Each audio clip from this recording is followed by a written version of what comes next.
आधुनिक भारताचा इतिहास 1857 ते 1947. MPSC, PSI, STI, assistant, railway, bank, staff selection commission, तलाठी, ग्रामसेवक, विशेषतः डीएड CETच्या दृष्टिकोनातून अत्यंत उपयुक्त. 1857 ते 1947 आधुनिक भारताचा इतिहास. तीर्थस्वरूप आजी आजोबा शांताबाई नखाते व नामदेवरावजी नखाते यांच्या पवित्र स्मृतीस आणि महाराष्ट्रातल्या धडपडणाऱ्या तरुणाईला या ठिकाणी अर्पित. आधुनिक भारताचा इतिहास सादर करते प्राध्यापक अंकुश नखाते. 14वे शतक युरोपमध्ये अंधकार युग म्हणून ओळखलं जातं आणि या ठिकाणी युरोपात 14व्या शतकात प्रबोधनाची किंवा पुनर्जीवनाची चळवळ सुरू होऊन वैज्ञानिक दृष्टिकोनाचा स्वीकार केला जातो. नवनवीन तंत्रज्ञानाचा या ठिकाणी शोध लागतो. कुठलाही उद्योगधंदा उभारायचा म्हणजे 3 गोष्टी पाहिजेत. एक म्हणजे कच्चा माल, दुसरं म्हणजे तंत्रज्ञान आणि तिसरी गोष्ट म्हणजे बाजारपेठ. युरोपियन लोकांकडे या ठिकाणी तंत्रज्ञानाचा विकास झाला होता, पण जगात सगळ्यात जास्त भूभाग आशियात, म्हणून कच्चा माल आशियामध्ये, सर्वात जास्त लोकसंख्या आशियामध्ये, म्हणजे या ठिकाणी बाजारपेठ सुद्धा आशियामध्ये. 1453 इतिहासाला कलाटणी देणारे एक प्रकरण घडले.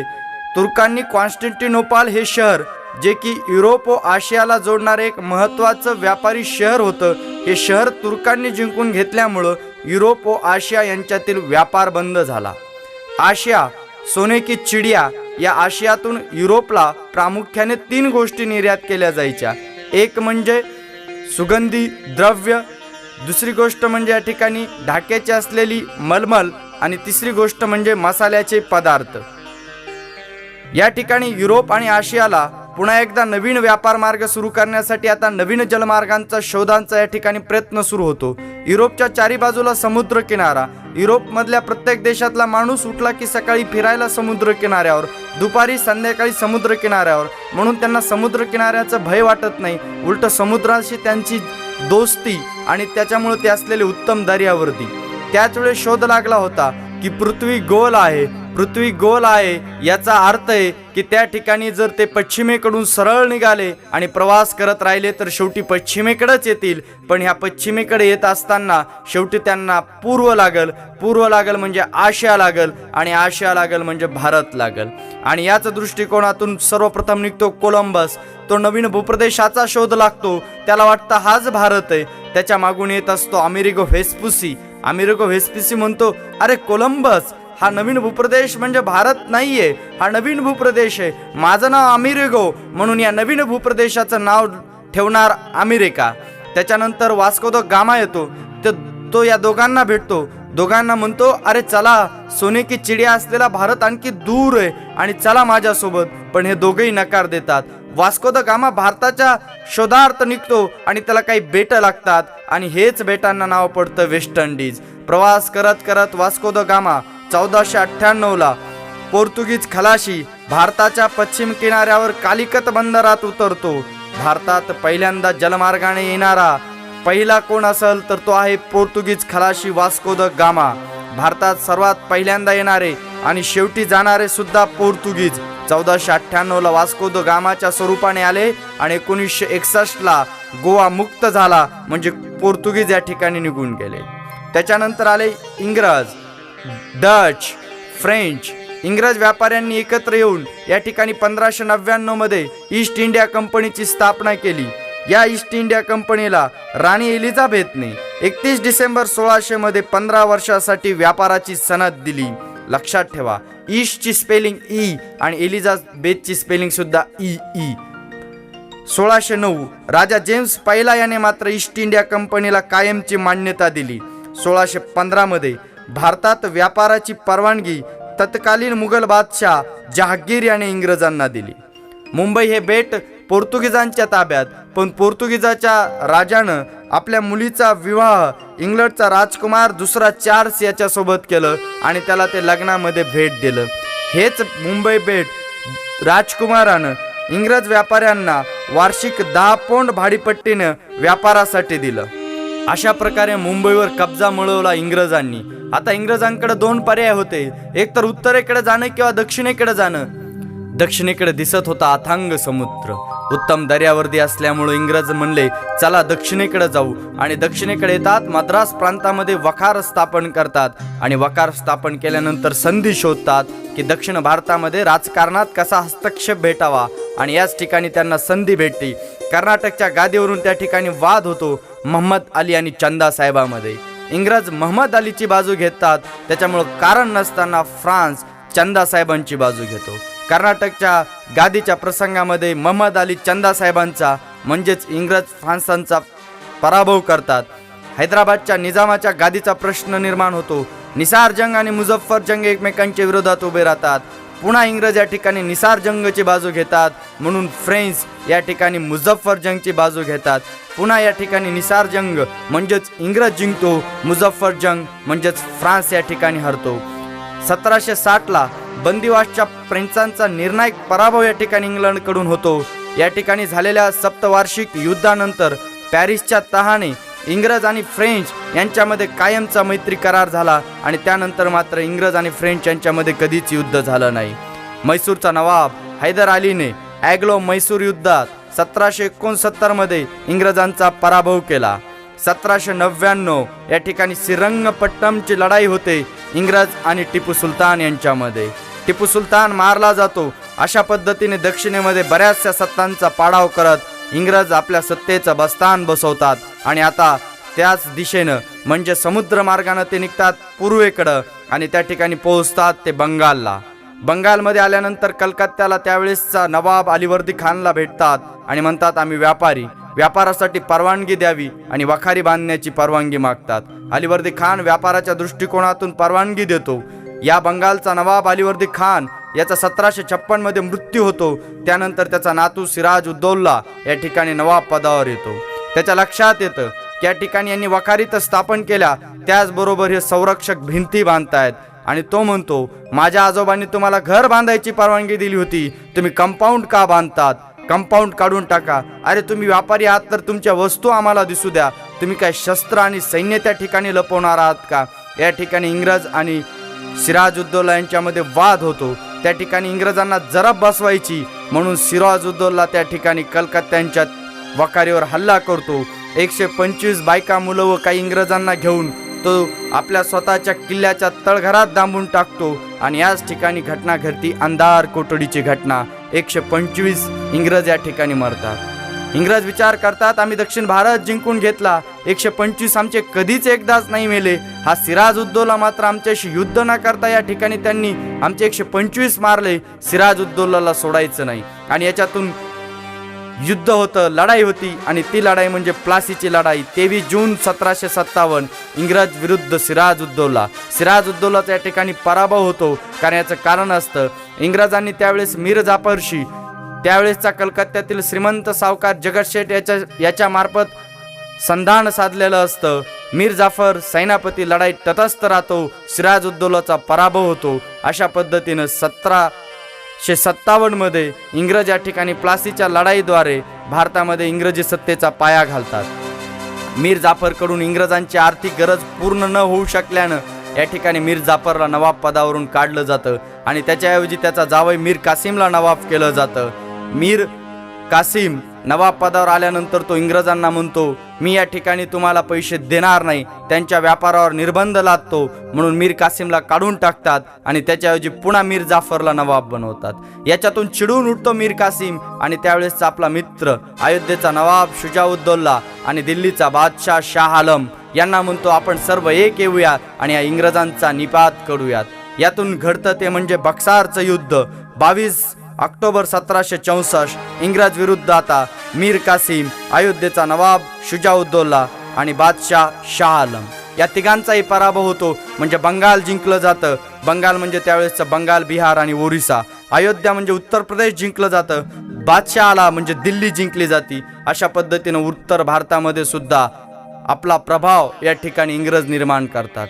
आता एकच सत्ता या ठिकाणी उरली होती आणि ती म्हणजे मराठा, आणि शेवटचं लक्ष करतात इंग्रज आता मराठ्यांकडं.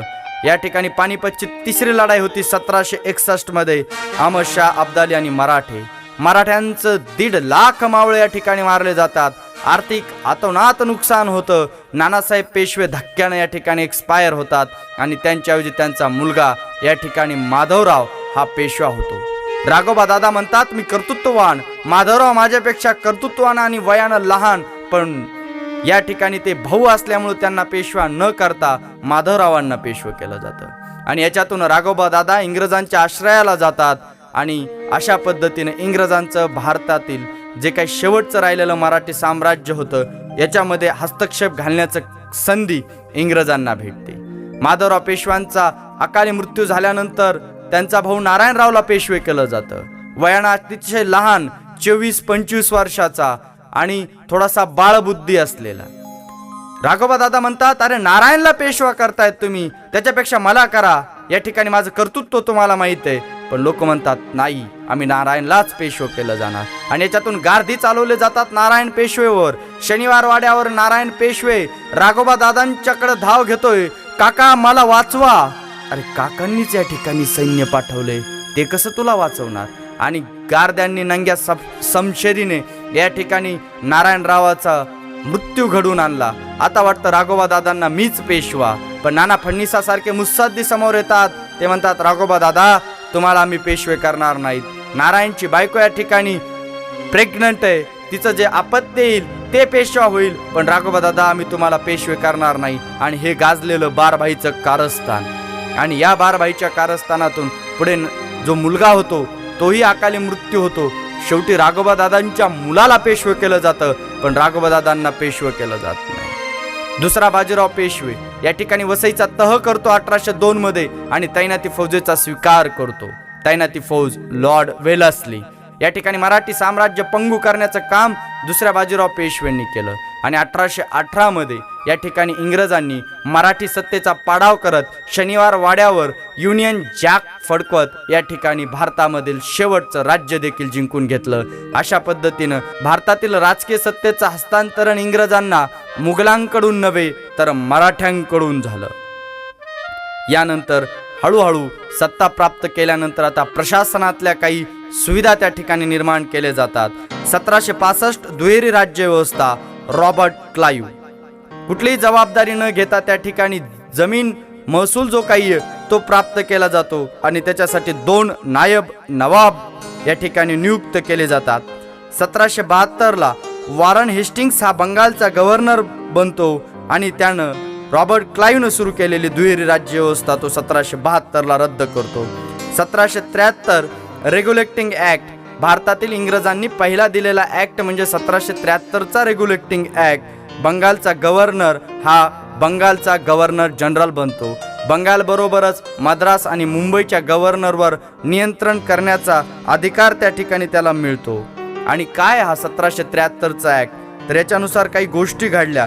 पहिली गोष्ट, दर 20 वर्षांनी प्रशासकीय तपासणी करू आणि नवीन नवीन कायदे देऊ. आणि याच्यातून नवीन ऍक्ट येतात ते म्हणजे 1793, 1813, 1833 व 1853. पार्लमेंट म्हणजे कंपनीच्या कारभारावर नियंत्रण मिळवलं जातं. कारभारासाठी 4 जणांचं कायमस्वरूपी सल्लागार मंडळ दिलं जातं. कलकत्त्यामध्ये सुप्रीम कोर्टाची स्थापना होती, पण अंतिम निवाडा मात्र लंडन येथे असलेल्या प्रिव्ही कौन्सिलला. लॉर्ड कॉर्नवालिस कायमधारा पद्धती. मॅकन्झी या ठिकाणी महालवार पद्धती. सर थॉमस मनरो मद्रास प्रांतामध्ये रयतवारी पद्धती. या तिन्ही पद्धतीमध्ये कमी जास्त फरकानं 50 ते 55% महसूल वसूल केला जायचा.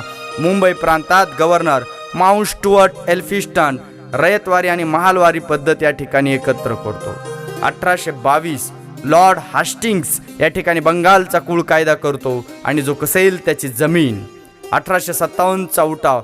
भारतीय राजकारणाच्या दृष्टिकोनातून अतिशय महत्त्वाची गोष्ट. या ठिकाणी आपल्याला त्याचा थोडासा शास्त्रीय दृष्टिकोनातून अभ्यास करावा लागेल. 1857च्या उठावाची कारणे. पहिलं कारण राजकीय कारण. या ठिकाणी लॉर्ड वेलस्लीनं तैनाती फौजेचा अवलंब करायला सुरुवात केला होता. तैनाती फौज म्हणजे या ठिकाणी सैनिक इंग्रज असेल त्याचा खर्च त्यावेळेसच्या त्या राजानं करायचा ज्याला तैनाती फौज पाहिजे त्याला, पण नियंत्रण मात्र सैनिकावर इंग्रजांचं असेल. इंग्रजांना उलट पैसे द्यावे लागतील आणि तुमच्या कारभारामध्ये कुठलाही निर्णय घ्यायचा असेल तर त्या ठिकाणी इंग्रजांना विचारल्याशिवाय तुम्ही निर्णय घेऊ शकत नव्हतात. ही होती वेलस्लीची तैनाती फौज. आणि याच्यामुळे त्यावेळेसचे संस्थानिक असतील, राजा असतील, हे पंगू झाले. आणि या पंगू झालेल्या संस्थानांना खालसा करण्याचं काम आक्रमक व विस्तारवादी धोरण असलेल्या गव्हर्नर जनरल लॉर्ड डलहौसीने केलं. याच्यातून संस्थानिक नाराज झाले, त्यांच्याशी संबंधित प्रजा नाराज झाली आणि 1857ला एक महत्त्वाचं कारण घडलं. दुसरं धार्मिक कारण. ख्रिश्चन लोक आले या ठिकाणी. इंग्रज ख्रिश्चन होते, त्यांनी या ठिकाणी धर्मांतर घडवून आणण्याचा प्रसार केला, धर्मप्रचार केला या ठिकाणी. याच्यामुळे देखील तथाकथित धर्ममार्तंड चिडले. देवस्थान आणि मस्जिदीला असलेल्या जमिनी या ठिकाणी इंग्रजांनी हडप करण्याचा प्रयत्न केला. यामुळे देखील असंतोषात भर पडली. सामाजिक कारण. लॉर्ड विल्यम बेंटिकनं सतीप्रथा बंद केली. लॉर्ड डलहौसीनं विधवा पुनर्विवाह बंद केला. याच्यामुळे लोकांना वाटायला लागलं की आमच्या धार्मिक बाबीमध्ये तुम्ही हस्तक्षेप करतायत आणि यामुळे देखील लोक नाराज झाले. आर्थिक कारण. या ठिकाणी शेतकऱ्यांची कुठलीही पद्धत असू द्या 50 ते 55% शेतसारा घेतला जायचा आणि त्या ठिकाणी त्याची आर्थिक लूट केली जायची. भारतामध्ये तोपर्यंत वस्तू विनिमय पद्धत होती. तुम्हाला पाहिजे ती वस्तू या ठिकाणी पैसे न देता तुम्ही सुताराकडे जा, त्या ठिकाणी त्याच्याकडून अवजार करून घ्या. नाव्याकडे जा, तुम्ही त्या ठिकाणी तुमची हजामत करून घ्या आणि तुम्ही सुगीच्या दिवसामध्ये त्याला 1 पोतं 2 पोतं धान्य द्या. अशा पद्धतीनं आमचं ग्राम स्वयंपूर्ण होतं. पण इंग्रज आले होते पैसे कमवायला, म्हणून त्यांनी चलन कायदा केला, वस्तू विनिमय पद्धत बंद केली आणि त्या ठिकाणी त्यांनी विनिमयाचं चलन आणलं, पैसा. आणि याच्यामुळं मोठ्या प्रमाणात हस्त उद्योगांचा ऱ्हास झाला. कामगार लोक या ठिकाणी बेकार झाले. असंतोषाचं प्रमाण वाढलं. प्रशासन. प्रशासनामध्ये वंशभेद केला जायचा. Dogs and Indians are not allowed अशा पद्धतीनं म्हटलं जायचं. आणि शेवटी या सगळ्याला एक तात्कालिक कारण भेटलं, ते म्हणजे रॉयल एनफील्ड बंदुकीसाठी वापरण्यात येणाऱ्या काडतुसांना गाई व डुकराची चरबी वापरण्यात आली. गाय ही हिंदूंसाठी पवित्र, तर डुक्कर हे मुस्लिमांसाठी निषिद्ध. आणि याच्यातून ज्यावेळेस हिंदू मुस्लिम सैनिकांना कळालं, मोठ्या प्रमाणात असंतोष वाढला आणि त्या ठिकाणी 1857च्या उठावाला प्रारंभ झाला. रॉयल एनफील्ड बंदुकीचे प्रशिक्षण केंद्र 3 होते. एक डमडम, दुसरं अंबाला आणि तिसरं सियालकोट. आता ह्या उठावाची सुनियोजित तारीख होती 31 मे 1857. घोषणा होती चलो दिल्ली आणि त्या ठिकाणी त्याचं सांकेतिक निशाण होतं लाल कापडावरील विळा आणि भाकरी. पण 29 मार्च 1857 बराकपूरच्या छावणीमध्ये मंगल पांडेनं मेजर हुसेनला गोळी झाडली आणि अशा पद्धतीने 1857चा उठाव सुरू झाला. 8 एप्रिल 1857 मंगल पांडेला पकडून फाशी दिली. मंगल पांडे अरे स्वतःच्या घरच्या कामासाठी लढत होता का? अरे आपल्यासाठीच लढत होता, ही भावना सैनिकात निर्माण झाली. 10 मेला या ठिकाणी मीरात उठाव घडला. 12 मेला दिल्ली उठाववाल्यांच्या ताब्यात आली. पण इंग्रज फार बदमाश होते. हे सैनिकांनी जाता जाता एक काम केलं, जे काही शस्त्रगार होतं त्याच्यामध्ये असलेले शस्त्र आणि दारुगोळा यांना आग लावली. म्हणजे उठाववाले जिंकले, दिल्ली जिंकली, पण यांना पैसे भेटले नाही किंवा शस्त्रही भेटले नाही आणि दारुगोळाही भेटला नाही. आणि याच्यातून चिडून त्या ठिकाणी सैनिकांनी मग तिथल्याच दिल्लीतल्या व्यापाऱ्याला आणि सामान्य जनतेला लूट करायला प्रारंभ केला. याच्यामुळे सामान्य जनतेचा पाठिंबा या उठाववाल्यांना भेटला नाही. या ठिकाणी रेल्वे आणि तारायंत्रांचा शोध लावल्यामुळे इंग्रजांना स्वतःच्या सैनिकांची सुलभतेने हालचाल करता आली. तारायंत्रामुळे जो संदेश यांना 2 महिन्यानंतर कळाला असता तो यांना फक्त काही आठवड्यांच्या आत कळाला. त्यामुळे रशियाशी युद्ध करण्यासाठी जी फौज गेली होती ती फौज रशियानं माघार घेतल्यामुळं इंग्लंडला जात होती. ती फौज त्यांनी भारतामध्ये आणली आणि या फौजेच्या जोरावर सप्टेंबर 1857ला भारताची दिल्ली पुन्हा इंग्रजांनी जिंकली. 20 जून 1858 झाशीची राणी लक्ष्मीबाई हिचा मृत्यू झाला. 18 एप्रिल 1859 तात्या टोपेंना पकडल्या गेलं. शिप्री येथे या ठिकाणी फाशी देण्यात आली. 1857च्या उठावातील प्रमुख केंद्र, त्या ठिकाणी लढलेलं भारतीय नेतृत्व आणि त्याच्या विरोधात लढलेलं इंग्रजी नेतृत्व परीक्षेच्या दृष्टीने अत्यंत महत्त्वाचं. दिल्ली भारतीयांच्या वतीने बहादूरशाह जफर आणि त्याचा सेनापती बख्त खान, तर त्याच्या विरोधात इंग्रजांचा सेनापती निकोलसन आणि हॉकसन. कानपूर नानासाहेब पेशवे व त्यांचा सेनापती तात्या टोपे. त्याच्या विरोधात इंग्रजांचा हॅवलॉक आणि कॅम्पबेल. लखनौला बेगम हजरत महल तिच्या विरोधात सुद्धा कॅम्पबेल. झाशीला राणी लक्ष्मीबाईच्या विरोधात ह्यू रोज. जगदीशपूरला कुंवर सिंग त्याच्या विरोधात विल्यम टेलर. राणी लक्ष्मीबाईच्या कर्तृत्वानं प्रभावित होऊन ह्यू रोज म्हणतो 1857च्या उठावातील शेवटची धगधगती ज्वाला म्हणजे राणी लक्ष्मीबाई हो. 1857ला भारतीय किंवा उठाववाले या ठिकाणी अपयशी झाले. त्यांच्या अपयशाची कारणे: नंबर 1 समान ध्येयाचा अभाव, नंबर 2 एकसूत्रीपणा नव्हता, 3 ग्वाल्हेरच्या शिंदेसारख्या काही संस्थानिक या ठिकाणी इंग्रजांशी एकनिष्ठ राहिले, 4 दक्षिण भारतात अजिबात उठाव नव्हता, 5 काही जाती जमाती उदाहरणार्थ शीख आणि गुरखे या ठिकाणी इंग्रजांच्या बाजूने लढले, नंबर 6 योग्य नेतृत्व नव्हतं, 7 पुरेशा जनजागृती अभावी लोकांचा पाठिंबा नाही, नंबर 8 जे भारतीयांकडे नव्हतं ते इंग्रजांकडे होतं. विशाल साम्राज्य, विपुल साधन संपत्ती, प्रगत शस्त्रास्त्रे, रेल्वे, तारायंत्र सुधारणांचा त्यांना झालेला फायदा, कुशल सेनापती, सुसज्ज व प्रशिक्षित सैन्य आणि या सगळ्यांचा परिणाम म्हणून 1857चा उठाव या ठिकाणी आपण हरलेलो आहोत. या उठावाचे काय परिणाम झाले? सगळ्यात महत्त्वाचा परिणाम 1 नोव्हेंबर 1858 राणी व्हिक्टोरियाचा जाहीरनामा प्रसिद्ध झाला आणि ह्या जाहीरनाम्यानुसार भारताचं राज्य आता ईस्ट इंडिया कंपनीकडे न राहता ब्रिटिश पार्लमेंटकडे सुपूर्द केलं जातं. गव्हर्नर जनरल हे पद रद्द होऊन त्या ठिकाणी व्हाईसरॉय हे पद निर्माण होतं. म्हणून शेवटचा गव्हर्नर जनरल लॉर्ड कॅनिंग हा भारताचा पहिला व्हाईसरॉय ठरतो. दुसरं एक पद नवीन निर्माण होतं ते म्हणजे भारत मंत्री. पहिला भारत मंत्री लॉर्ड स्टॅनले आणि या जाहीरनाम्यानुसार 3 ते 4 गोष्टी दिल्या जातात. पहिली गोष्ट, आम्ही तुमच्या धर्मामध्ये हस्तक्षेप करणार नाहीत. दुसरी गोष्ट, भारतामध्ये या ठिकाणी प्रशासनातील ज्या काही उणिवा असतील त्या दूर केल्या जातील. तिसरी, लष्करात आता महत्त्वाच्या जागी युरोपियन, कारण या ठिकाणी भारतीयांना जर काही बातम्या कळाल्या तर या ठिकाणी 1857 सारखं पुन्हा एखादा प्रसंग निर्माण होऊ शकतो. म्हणून सर्व मोक्यांच्या जागी फक्त आता इंग्रज.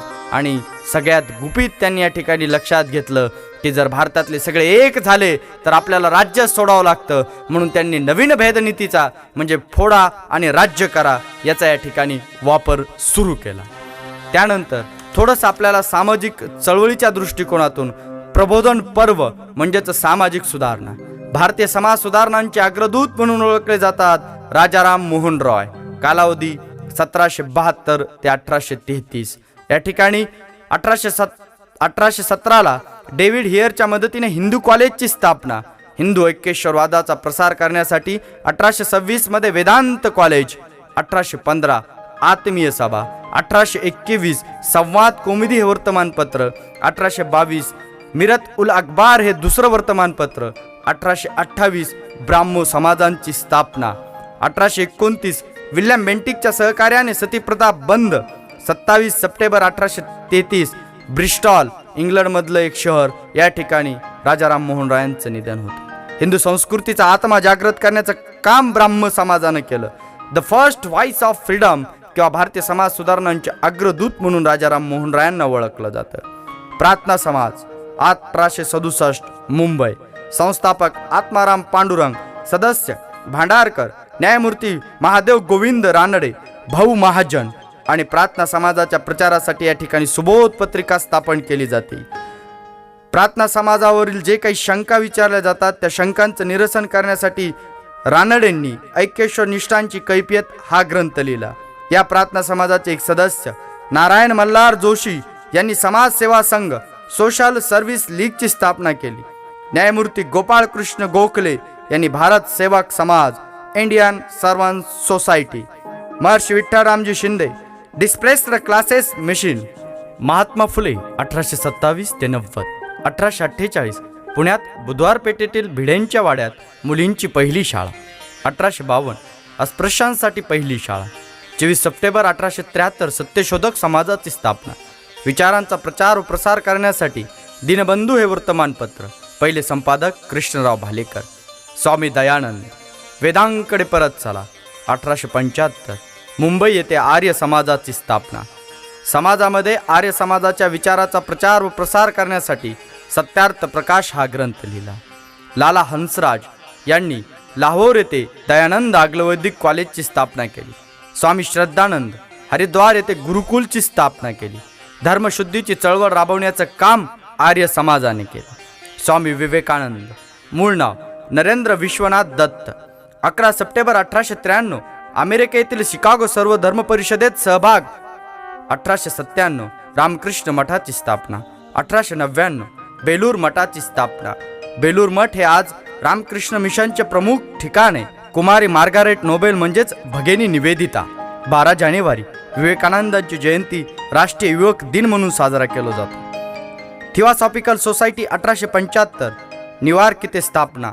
संस्थापक colonel Henry Olcott America, madam Blavatsky Russia.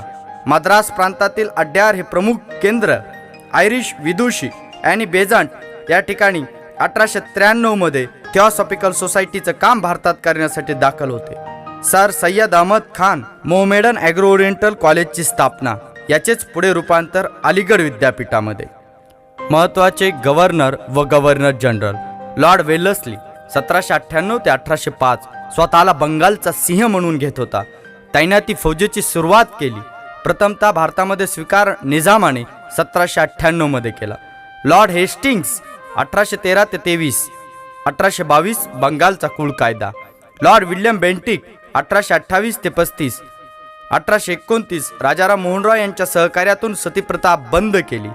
Lord मेकालेचा शिक्षणाचा झिरपता सिद्धांत 1835 मध्ये राबविला. चार्ल्स मेटकॉफ 1835 याला वृत्तपत्रांचा मुक्तिदाता म्हणतात कारण वृत्तपत्रावरील बंधने उठवली.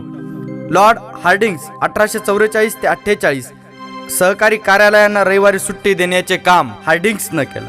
लॉर्ड डलहौसी 1848 ते 56, 1856 विधवा पुनर्विवाहाचा कायदा. वुड्सचा शिक्षणविषयक खलिता डलहौसीनं राबवला. लॉर्ड कॅनिंग 1856 ते 62 शेवटचा गव्हर्नर जनरल व पहिला व्हाईसरॉय. 1857 राष्ट्रीय उठाव. 1858 राणीचा जाहीरनामा. सर जॉन लॉरेन्स 1864 ते 69, 1807 मध्ये भारतातील पहिल्या दुष्काळ आयोगाची स्थापना फेमाईन कमिशन.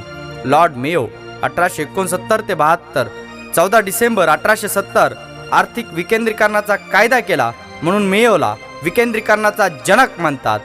1872 भारतातील पहिली जनगणना. लॉर्ड लिटन 1876 ते 80, 1 जानेवारी 1877 दिल्ली दरबार भरून व्हिक्टोरिया राणीचा जाहीरनामा प्रसिद्ध केला. मार्च 1878 व्हर्नॅक्युलर प्रेस ॲक्ट या ठिकाणी वृत्तपत्रावर बंधने घालण्याचं काम लिटननं केलं. लॉर्ड रिपन 1880 ते 84, 1881 ला फॅक्टरी ॲक्ट. 7 वर्षाखालील मुलांना कामावर घेतलं नाही किंवा घेतलं जाणार नाही. 19 जानेवारी 1882 व्हर्नॅक्युलर प्रेस ॲक्ट रद्द. 18 मे 1882 स्थानिक स्वराज्य संस्थेचा कायदा. 2 फेब्रुवारी 1883 इल्बर्ट विधेयक यानुसार भारतीय न्यायाधीशांना युरोपियन लोकांवरील खटले चालवण्याचा अधिकार. स्थानिक स्वराज्याचा जनक म्हणून लॉर्ड रिपनला ओळखलं जातं. लॉर्ड डफरीन 1884 ते 88, 28 डिसेंबर 1885 मुंबई येथे राष्ट्रीय सभेची स्थापना झाली. त्यावेळेस व्हाईसरॉय होता लॉर्ड डफरीन. लॉर्ड कर्झन 1899 ते 1904, 1899 भारतातील चलन कायदा. 1904 भारतीय स्मारकांचा कायदा. 1904 लाच पहिला सहकारी पतपेढीविषयक कायदा किंवा पहिला बँकिंगचा कायदा. 19 जुलै 1905 बंगालच्या फाळणीची अधिसूचना निघाली. बंगालच्या फाळणीची मूळ कल्पना विल्यम लॉर्डची होती. लोकमान्य टिळकांनी या ठिकाणी कर्झनची तुलना औरंगजेबाशी केली. 1857 ते 1885 ब्रिटिशकालीन भारतातील राष्ट्रवादी संस्था. या संस्था प्रामुख्याने बंगाल, मद्रास व मुंबई प्रांतामध्ये निघाल्या. बंगाल प्रांतातील राष्ट्रवादी संस्था. नंबर 1 बंगभाषा प्रसारिका सभा 1836 ही संस्था राजकीय कार्य करायची. नंबर 2 लँड ओनर्स असोसिएशन 1838 भारतातील पहिली राजकीय स्वरूपाची संघटना. जमीनदारांनी एकत्र येऊन राजकीय हक्क प्राप्तीसाठी स्थापन केलेली संघटना. नंबर 3 इंडियन असोसिएशन 1876 पहिली अखिल भारतीय संघटना. सुरेंद्रनाथ बॅनर्जींनी 1883 ला ऑल इंडिया नॅशनल कॉन्फरन्सची स्थापना केली. याचं पहिलं अधिवेशन कलकत्त्याला भरलं.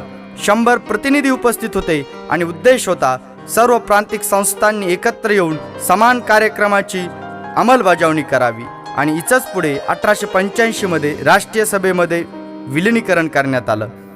मुंबई प्रांतातील राष्ट्रवादी संस्था नंबर 1 बॉम्बे असोसिएशन 1852 नाना जगन्नाथ शंकर शेटांनी स्थापन केली. Number 2 Bombay presidency association 1858 Dadabhai Naoroji, Pherozeshah Mehta, Badruddin Tyabji, न्यायमूर्ती तेलंग हे संबंधित होते. सार्वजनिक सभा 1870 पुण्यामध्ये गणेश वासुदेव जोशी म्हणजेच सार्वजनिक काकांनी स्थापन केली.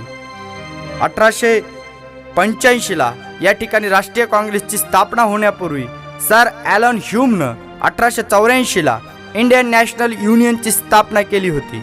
ॲलन ह्यूमनं पुढाकार घेऊन त्याच्या सहकारी विल्यम वेडनबर्न व सर हेनरी कॉटन यांच्या सहकार्यातून 1885 ला राष्ट्रीय सभेची स्थापना केली. 83 ची सुरेंद्रनाथ बॅनर्जींची ऑल इंडिया नॅशनल कॉन्फरन्स आणि ॲलन ह्यूमची 84 ची इंडिया नॅशनल युनियन यांचं विलिनीकरण राष्ट्रीय सभेमध्ये झालं. पहिलं अधिवेशन पुण्याला होणार होतं, पण त्याऐवजी मुंबईला, कारण पुण्यामध्ये त्यावेळेस कॉलेराची साथ पसरली होती. 28 डिसेंबर 1885 मुंबई पहिलं अधिवेशन. अध्यक्ष सर उमेशचंद्र बॅनर्जी. 72 प्रतिनिधी या ठिकाणी उपस्थित होते. राष्ट्रीय सभेचा पहिला कालखंड मवाळ कालखंड 1885 ते 1905 राष्ट्रीय सभेची कामगिरी. नंबर 1 सरकारविरुद्ध घेतलेला सुरुवातीला सावध व नंतर आक्रमक पवित्रा. नंबर 2 राष्ट्रीय सभेनं हिंदी लोकांमध्ये उत्साह निर्माण केला. नंबर 3 युरोपियन नेत्यांचं सहकार्य घेत त्या ठिकाणी ब्रिटिशांच्या पार्लमेंटमध्ये पहिल्यांदा सदस्य होऊन दादाभाई नौरोजींनी आपली बाजू मांडली. नंबर 4 जशी राष्ट्रसभा भारतामध्ये काम करायची तशीच या सभेचं काम ब्रिटिशमध्ये व्हावं म्हणून ब्रिटिश समितीची स्थापना केली गेली आणि या समितीनं इंडिया हे मासिक इंग्लंडमध्ये चालवलं. राष्ट्रवादी भावनेची निर्मिती आणि वाढ करण्याचं काम या ठिकाणी राष्ट्रीय सभेनं केलं. राष्ट्रसभेचे प्रमुख मवाळ नेते पितामह दादाभाई नौरोजी. जन्म 4 सप्टेंबर 1825, मृत्यू 30 जून 1917. हिंदुस्थानच्या राजकारणाचे पितामह, मुंबई येथे एलिफिन्स्टन कॉलेजचे गणिताचे प्राध्यापक, ब्रिटिश पार्लमेंटचे पहिले भारतीय सदस्य. आर्थिक निस्सारणाचा सिद्धांत मांडला, drain theory of economics. Welby कमिशनचे सदस्य होते. एल्बी कमिशन हे भारतातील आर्थिक सुधारणांशी संबंधित आहे. 1886, 1893 आणि 1906 3 वेळा राष्ट्रीय सभेचे अध्यक्ष. Poverty and un-British rule in India हे पुस्तक लिहिलं आणि आर्थिक लुटीचा सिद्धांत मांडला. गजनीच्या महमदानी 1716 मध्ये मिळून या ठिकाणी भारतातून जेवढी संपत्ती नेली नसेल त्याच्यापेक्षा जास्त संपत्ती दरवर्षी हे इंग्रज आपल्या मायदेशात पाठवत आहेत असा त्या ठिकाणी लुटीचा सिद्धांत होता. त्यामुळे दादाभाई नौरोजींना भारतीय अर्थशास्त्राचे जनक मानतात. दुसरे न्यायमूर्ती महादेव गोविंद रानडे. जन्म 18 जानेवारी 1842, मृत्यू 16 जानेवारी 1901. 1865 पुण्यात विवाह उत्तेजक मंडळाची स्थापना. 1885 भारतीय सामाजिक परिषद. 1890 भारतीय औद्योगिक परिषद. 2 ग्रंथ लिहिले, एकेश्वर निष्ठांची कैफियत आणि दुसरा मराठी सत्तेचा उदय, राईज ऑफ मराठा पॉवर. अर्थशास्त्रावर एक ग्रंथ लिहिला, एसेज ऑन इंडियन इकॉनॉमिक्स. त्यामुळे त्यांना हिंदी अर्थशास्त्राचा पाया रानडेंनी घातला असं म्हटलं जातं. रानडेंचे शिष्य गोखले, गोखलेंचे शिष्य गांधीजी या तिघांनी मवाळ राजकारण केलं, म्हणून भारतात प्रागतिक सनदशीर राजकारणाचा पाया रानडेंनी घातला. फिरोजशाह मेहता. जन्म 4 ऑगस्ट 1845, मृत्यू 5 नोव्हेंबर 1915. इल्बर्ट विधेयक. भारतीयांचं या ठिकाणी प्रति आंदोलन चालवण्याचं काम फिरोजशाह मेहतांनी केलं. 1913 बॉम्बे क्रॉनिकल हे वृत्तपत्र सुरू केलं. 1890 कोलकाता अधिवेशनाचे अध्यक्ष होते. न्यायमूर्ती गोपाळकृष्ण गोखले. 9 मे 1866 जन्म, मृत्यू 19 फेब्रुवारी 1915. 1896 वेल्बी कमिशन समोर साक्ष देण्याचं काम गोखलेंनी केलं. 1905 भारत सेवक समाजाची स्थापना केली. उद्देश साम्राज्यांतर्गत स्वराज्य आणि देश बांधवांची उन्नती. राष्ट्रसभेचा जहाल कालखंड 1905 ते 20 टिळक युग. मवाळांप्रमाणेच ध्येय स्वराज्य पण आक्रमक पद्धतीनं. ब्रिटिशांची दडपशाही, आर्थिक शोषण व वर्णभेद यामुळे जहालात रोष निर्माण झाला आणि जपानच्या उदाहरणावरून या ठिकाणी जहालांना प्रेरणा मिळाली. 7 जुलै 1905 बंगालच्या फाळणीची घोषणा. 16 ऑक्टोबर 1905 बंगालमध्ये अंमलात आणली गेली व त्याला विरोध केला गेला. 16 ऑक्टोबर हा दुखवता दिन म्हणून साजरा केला. बंकिमचंद्रांचं आनंदमठ कादंबरीतील वाक्य वंदे मातरम या आंदोलन चालवलं गेलं. प्रफुल्लचंद्र रे यांनी बंगाल केमिकलची स्थापना केली. जहालांचे 3 प्रमुख नेते लाल बाल पाल यांनी 4 सूत्र सांगितली. 1 स्वदेशी, 2 बहिष्कार, 3 राष्ट्रीय शिक्षण, 4 स्वराज्य. आणि आंदोलनाची दखल घेत 12 डिसेंबर 1911 हार्डिंग्सनं या ठिकाणी दिल्ली दरबार भरवला आणि या दरबारामध्ये ब्रिटिशचा सम्राट पंचम जॉर्ज यानं बंगालची फाळणी रद्द केली. 1906 कोलकाता अधिवेशन. मित्रांनो लक्षात घ्या, 1911 या ठिकाणी बंगालची फाळणी रद्द झालेली. आज त्याला 100 वर्ष झालेत, म्हणजे शताब्दी झालेली आहे. त्याचबरोबर जनगणमन हे जे आपलं राष्ट्रगीत आहे हे सुद्धा पहिल्यांदा 1911 कलकत्ता अधिवेशनामध्ये रवींद्रनाथांनी म्हणलं होतं आणि ते रवींद्रनाथ टागोरांच्या गीतांजली या कादंबरीतून घेतलेलं आहे. आणि गीतांजलीसाठी रवींद्रनाथ टागोरांना नोबेल पुरस्कार मिळाला. या गोष्टीला 100 वर्ष होतात, म्हणून यावरचे प्रश्न सुद्धा यावर्षी महत्त्वाचे ठरतात. आधुनिक भारताचा इतिहास सादर करते प्राध्यापक अंकुश नखाते. 1906 कोलकाता अधिवेशन. जहालांना लोकमान्य टिळक अध्यक्ष हवे होते, पण मवाळांनी दादाभाई नौरोजींना अध्यक्ष केलं. दादाभाई नौरोजींनी सर्वप्रथम राष्ट्रीय सभेच्या विचारपीठावरून या ठिकाणी 4 सूत्र मान्य केले आणि त्याच्यातील पहिलं स्वराज्य हे राष्ट्रीय चळवळीचं अंतिम उद्दिष्ट अशी घोषणा केली. 1907 सुरत अधिवेशन भरलं. अध्यक्ष डॉक्टर रासबिहारी घोष. जहाल आणि मवाळ यांच्यातील मतभेद वाढले आणि या ठिकाणी राष्ट्रीय सभेमध्ये पहिली फूट घडून आली. लोकमान्य टिळक. पूर्ण नाव बाळ गंगाधर टिळक. जन्म 23 जुलै 1856 रत्नागिरी जिल्ह्यातील चिखली येथे. 1880 पुण्यात न्यू इंग्लिश स्कूलची स्थापना. 1881 केसरी हे मराठीतील वर्तमानपत्र. पहिले संपादक गोग आगरकर. मराठा हे इंग्रजीतील वर्तमानपत्र आणि स्वतः टिळक याचे संपादक होते. 1884 डेक्कन एज्युकेशन सोसायटीची स्थापना. 1885 फर्ग्युसन कॉलेजची स्थापना. 1893 गणेश उत्सव सुरू. 1895 शिवजयंती. 1908 6 वर्षासाठी मंडालेंच्या तुरुंगात या ठिकाणी टिळक गेले. मंडालेमध्ये त्यांनी गीता रहस्य हा ग्रंथ लिहिला. होमरूल चळवळ. होमरूल म्हणजेच स्वशासन. आयरिश विदुषी ॲनी बेझंट यांनी 1915 मध्ये मद्रास प्रांतातील अड्यार येथे होमरूल चळवळ सुरू केली. 1916 टिळक व ॲनी बेझंट यांनी संयुक्त पद्धतीने होमरूल चळवळ या ठिकाणी चालवली. स्वराज्य हा माझा जन्मसिद्ध अधिकार आहे आणि तो मी मिळवणारच हे वाक्य लोकमान्य टिळकांनी बेळगाव या ठिकाणी उच्चार केला. 1916 लखनौ अधिवेशन. बाबू अंबिकाचरण मुजुमदार. लखनौ ऐक्य करार महत्वाचा हा झाला जहाल आणि मवाळ यांच्यामध्ये. त्याच पद्धतीनं दुसरं ऐक्य झालं राष्ट्रीय सभा आणि मुस्लिम लीग यांच्यामध्ये. संपूर्ण स्वराज्याची मागणी या ठिकाणी करण्यात आली. 1917 कलकत्ता अधिवेशन. अध्यक्षा ॲनी बेझंट. पहिली महिला अध्यक्षा. या अधिवेशनामध्ये महर्षी विठ्ठलरामजी शिंदे यांनी अस्पृश्यता विरोधी ठराव मांडला व तो मंजूर करण्यात आला. टिळकांनी प्रतियोगिता सहकारिता मांडली 1919ला. इंग्रजांना जर भारतामध्ये राज्य करायचं असेल तर आमचं सहकार्य घेतल्याशिवाय पर्याय नाही आणि इंग्रज जर भारतीयांच्या मागणीचा सहानुभूतीपूर्वक विचार करणार असतील तर आणि तरच आम्ही त्यांना या ठिकाणी सहकार्य देऊ हे तत्वज्ञान होतं प्रतियोगिता सहकार्यतेचं. 1919चा मॉन्टेग्यू चेम्सफर्ड कायदा. निवडणुका लढवण्यासाठी भारतीयांना संधी आणि या संधीचा उपयोग करून घेण्यासाठी लोकमान्य टिळकांनी काँग्रेस अंतर्गत काँग्रेस डेमोक्रॅटिक पक्षाची स्थापना केली. 1 ऑगस्ट 1920 लोकमान्य टिळकांचा मृत्यू. 1920 पासून भारतीय राजकारणामध्ये एक नवी व्यक्ती नव्हे तर महात्मा उदयाला आला आणि इथून पुढचं सगळं राजकारण 1920 ते 47 या एका व्यक्तीभोवती फिरत राहिलं आणि ती व्यक्ती म्हणजे महात्मा गांधी. म्हणून या कालावधीला गांधी युग किंवा त्यांनी सत्याग्रह केल्यामुळं सत्याग्रह पर्व म्हटलं जातं. टिळकांच्या मृत्यूनंतर गांधीजींच्या हाती राष्ट्रीय सभेची सूत्रे. सत्याग्रहासारख्या अभिनव तंत्रांनी गांधीजींनी काँग्रेसची व्यापकता वाढवली. मोहनदास करमचंद गांधी. जन्म 2 ऑक्टोबर 1869. गुजरातमधील पोरबंदरमध्ये बॅरिस्टर होण्यासाठी इंग्लंडला रवाना.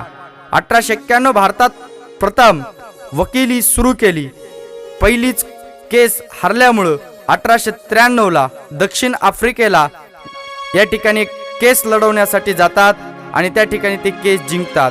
नावलौकिक पैसा मिळत असल्यामुळं गांधीजी दक्षिण आफ्रिकेत राहत असताना एक महत्वाची घटना, ते या ठिकाणी रेल्वेने प्रवास करत असताना रिझर्वेशनचं तिकीट असताना सुद्धा you are black mister Gandhi असा त्या ठिकाणी टीसी त्यांना म्हणतो.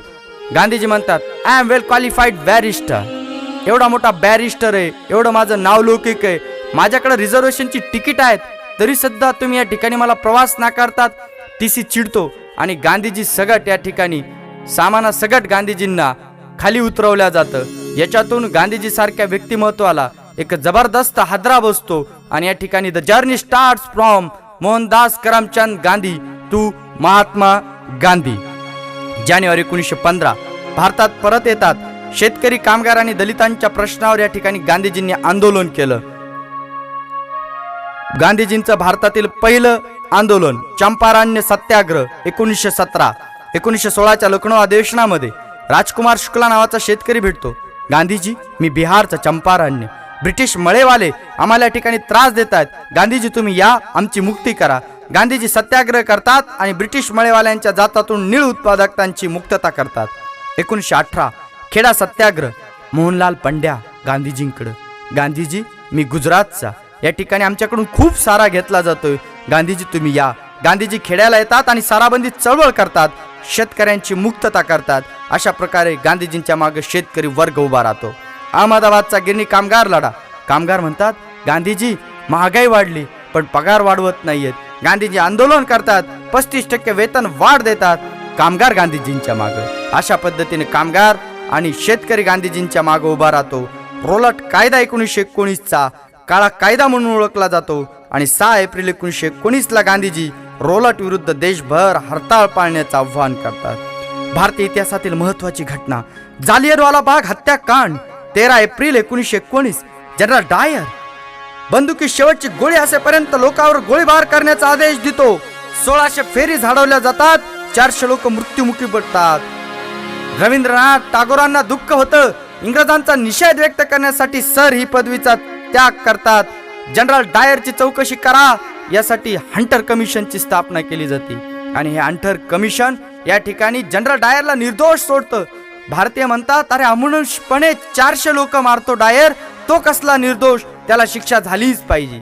आणि या ठिकाणी त्याला काय शिक्षा होती मित्रांनो, तर फक्त त्याचं पेन्शन बंद केलं जातं. याच्या पुढचं ऐका, पेन्शन बंद केल्यामुळे जसं काय तो उपाशी मरणार आहे म्हणून भारतीय इंग्रजातील अधिकारी जे होते त्यांच्या बायकांनी या ठिकाणी 10,000 पौंड निधी जमा केला आणि तो डायरला दिला. किती दुर्दैव भारताचं या ठिकाणी. इंग्रज तर दुष्ट होतेच, डायर सुद्धा दुष्ट होताच, पण या इंग्रजांच्या बायका सुद्धा कशा होत्या हे आपल्याला या प्रकारातून लक्षात येतं. त्यावेळेस असलेला लेफ्टनंट गव्हर्नर वोडरवायरला सरदार उधम सिंह इंग्लंडला जातात आणि 1940ला गोळ्या झाडून त्याची हत्या करतात आणि जालियनवाला बाग हत्याकांडाचा या ठिकाणी बदला घेतला जातो. खिलाफत चळवळ 1919. तुर्कस्तानचा सुलतान हा जगभरातील मुस्लिमांचा खलिफा म्हणजेच ईश्वराचा प्रतिनिधी. श्रद्धेचा प्रश्न, पहिल्या महायुद्धानंतर इंग्रजांनी या ठिकाणी वचन दिलेलं असतं भारतीय मुस्लिमांना, निर्णय काहीही लागो या ठिकाणी आम्ही तुर्कावर कुठलेही काही बंधन घालणार नाहीत, त्या खलिफाला काही त्रास देणार नाहीत. पण युद्ध जिंकल्यानंतर भारतीय मुस्लिमांना दिलेलं वचन या ठिकाणी इंग्रज तोडतात आणि तुर्कावर निर्बंध लादतात. म्हणून खलिफांना पाठिंबा म्हणून अली बंधू या ठिकाणी भारतात मुस्लिमांची खिलाफत चळवळ चालवतात आणि या खिलाफत चळवळीचे अध्यक्ष असतात महात्मा गांधी. आणि या आंदोलनातून गांधीजींना एक स्फूर्ती भेटती, प्रेरणा भेटती आणि गांधीजी 1 ऑगस्ट 1920 भारतात असहकार चळवळ सुरू करतात. यामध्ये शेतकरी भाग घेतो, कामगार भाग घेतो, मुस्लिम लोक भाग घेतात. 1920च्या नागपूर अधिवेशनात ज्याचे अध्यक्ष असतात श्री राघवाचार्य या ठिकाणी गांधीजींच्या असहकार चळवळीला मान्यता देतात. असहकार चळवळीमध्ये खूप लोक सहभागी होतात, उत्स्फूर्त प्रतिसाद भेटत असतो आणि 5 फेब्रुवारी 1922ला उत्तर प्रदेशातील चौरी चौरा येथे एक घटना घडती. आंदोलक शांततेने आंदोलन करत असताना इंग्रज येतात आणि त्या ठिकाणी लाठीमार करतात. संतापलेले आंदोलक ज्यावेळेस पोलीस स्टेशनमध्ये पोलीस जाऊन बसतात त्यावेळेस बाहेरून दरवाजा लावून घेतात आणि पोलीस चौकीत जाळून टाकतात. पोलीस चौकीत जाळून टाकल्यानंतर 22 पोलीस होरपळून मरतात. गांधीजींना कळतं. गांधीजी म्हणतात, माझ्या आंदोलनामध्ये अहिंसेच्या तत्वाला काळीमा फासली. आंदोलन स्थगित. पंडित मोतीलाल नेहरू, बॅरिस्टर चित्तरंजन दास गांधीजींना भेटतात. गांधीजी उत्स्फूर्त पाठिंबा आहे, स्वातंत्र्य दृष्टिक्षेपात दिसतंय, तुम्ही आंदोलन बंद करू नका, असंच आंदोलन चालू ठेवा, आपण विजयी होऊ शकतो. गांधीजी म्हणतात, नाही, अहिंसा. आणि या ठिकाणी चिडून 1923ला मोतीलाल नेहरू, चित्तरंजन दास अलाहाबाद येथे स्वराज्य पक्षाची स्थापना करतात. उद्देश कायदे मंडळात निवडणुका लढून प्रवेश करायचा आणि भारताविरुद्ध जे काही कायदे तयार केले जातात त्या कायद्याला विरोध करायचा. काही प्रमाणामध्ये मुस्लिम लीगचं सहकार्य घेऊन स्वराज्य पक्षानं ते काम केलं. 145 पैकी 48 जागा या ठिकाणी स्वराज्य पक्षानं जिंकल्या होत्या. झेंडा सत्याग्रह 1923, स्थळ नागपूर. लहान मुलं, शाळकरी मुलं या ठिकाणी झेंडा सत्याग्रह करत असताना गोळी झाडली जाती आणि शिरीष कुमार या बालकाचं निधन होतं. मुळशी सत्याग्रह, पुणे जिल्ह्यातील मुळशी हे ठिकाण. नेतृत्व सेनापती पांडुरंग महादेव बापट. Simon commission 1927. 1919च्या कायद्यानुसार 10 वर्षांनी या ठिकाणी सुधारणा देण्यासाठी सायमन कमिशनची स्थापना केली जाते. 7 पैकी एकही भारतीय सदस्य नसल्याने बहिष्कार घातला जातो. Simon go back. लाहोर येथे निदर्शन करत असताना नोव्हेंबर 1928 मध्ये सँडर्स या ठिकाणी लाला लजपतरायावर लाठी हल्ला करतो. रक्तबंबाळ झालेल्या लालाजींचा मृत्यू होता. लालाजी मृत्यू पावत असताना शेवटचं वाक्य उच्चारतात, माझ्या अंगावर झालेली एक एक जखम म्हणजे इंग्रजांच्या शोपेटीवर ठोकलेला एक एक खिळा. बारडोली सत्याग्रह 1927, गुजरात. वल्लभभाई पटेलांचं नेतृत्व, साराबंदी चळवळ या ठिकाणी चालवली जाते. बारडोलीचा सत्याग्रह केला म्हणून वल्लभभाई पटेलांना सरदार ही पदवी दिली जाते. नेहरू रिपोर्ट 1928 मोतीलाल नेहरूंनी या ठिकाणी तयार केला. भारतामध्ये पहिल्यांदा संविधान बनवण्याचा प्रयत्न जर कोणी केला असेल तर तो प्रयत्न म्हणजे या ठिकाणी नेहरू रिपोर्ट. पण बॅरिस्टर जिना या नेहरू रिपोर्टला विरोध करतात आणि हरकतीचे 14 मुद्दे मांडतात. 1928ला कलकत्त्याला अधिवेशन भरतं. अध्यक्ष पंडित मोतीलाल नेहरू आणि या ठिकाणी मागणं मांडलं जातं की आम्हाला 1 वर्षाच्या आत वसाहतीचं स्वराज्य द्या. पण या ठिकाणी इंग्रज दुर्लक्ष करतात. पुढचं अधिवेशन भरतं, लाहोर अधिवेशन 1929. जवाहरलाल नेहरू अध्यक्ष आणि या ठिकाणी जवाहरलाल नेहरू संपूर्ण स्वराज्याची मागणी करतात. रावी नदीकाठी 26 जानेवारी 1930ला पहिल्यांदा भारतामध्ये झेंडावंदन केलं जातं. सविनय कायदेभंगाची चळवळ 1930. तडजोडीसाठी या ठिकाणी गांधीजी 11 मुद्दे इंग्रजांना देतात, पण 11 मुद्द्यावर इंग्रजांचा नकार येतो. त्यामुळे 14 फेब्रुवारी 1930ला गांधीजी सविनय कायदेभंगाचा आदेश दिला जातो आणि या अंतर्गत चालवलं जातं मिठाचा सत्याग्रह. दांडी यात्रा 12 मार्च 1930 साबरमती. 78 अनुयायांसह गांधीजी 385 किलोमीटरच्या प्रवासावर निघतात.